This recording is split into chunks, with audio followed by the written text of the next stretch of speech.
Сәлем достар, бүгін біз қамыры жұмсақ, өзі өте дәмді болып шығатын сочник дайындайтын боламыз. Ортасына осындай творог салатын боламыз. Өте керемет болып шығады. Менімен бірге жасап көріңіздер, өкінбейсіздер, дәмді шығады.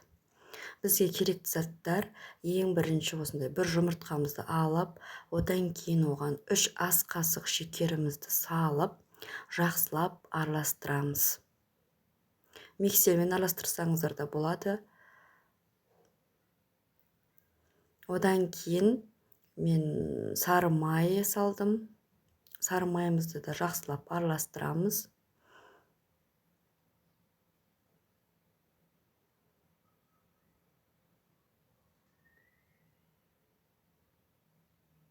Одан кейін қаймағымызды саламыз, 2 ас қасық. Оны да жақсылап араластырамыз. Одан кейін осылай 1 чайный ложка, яғни разрыхителімізді салып, оның үстіне ұнымызды салып, жақсылап жұп-жұмсақ қамыр илейтін боламыз. Яғни қамырға көп араластырудың қажеті жоқ. Илеудің тек қана біркелкі болған болса болды. Ондай қатты көп ұн қосудың қажеті жоқ. Қолға жабыспайтындай қамыр болса болды. Міне осындай жұп-жұмсақ қамыр шығады. Егер сіздерде сұйықтау болып жатса, шамалы ұн қоссаңыздар болады. Осы қамырымызды 1 сағатқа холодильникке салып қоямыз. Одан кейін біз начинкамызды дайындаймыз. Начинкамызге осындай құрғақ үйдің творогын қолдандым мен. Осындай творогымызды алып, оның үстіне қантымызды салып,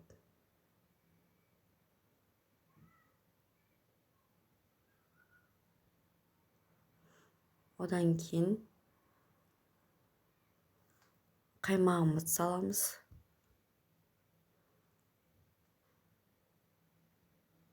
Оның үстіне осындай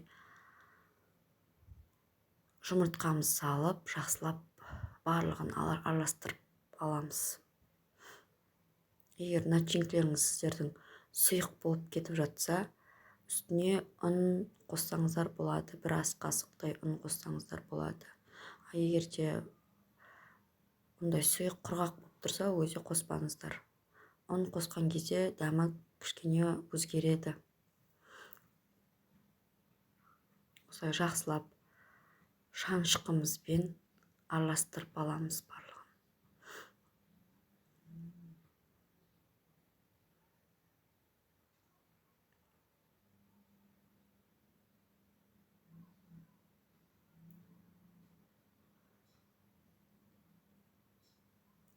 Осылай начинкамызды дайындап аламыз жақсылап.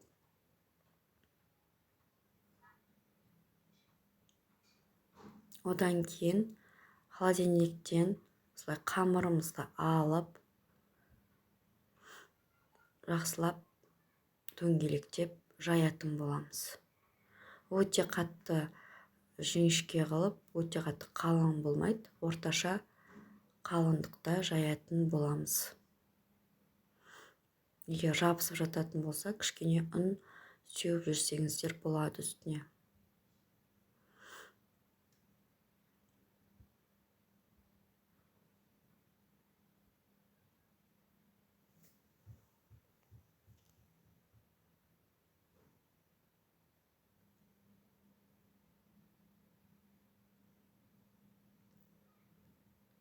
Осындай қалыңдықта болады.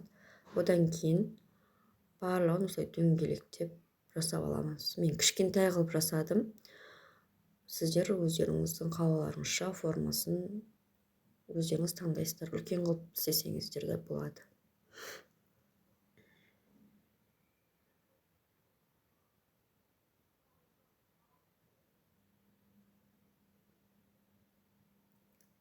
Осылай дөңгелетіп дайындап алғаннан кейін, осы қамырымыздың ішіне 1 чайный ложка осындай кішкене қасықпен жаңа начинкамызды, дайындаған начинкамызды салып, жан-жағын осылай жабыстырып осылай қылып жасаймыз.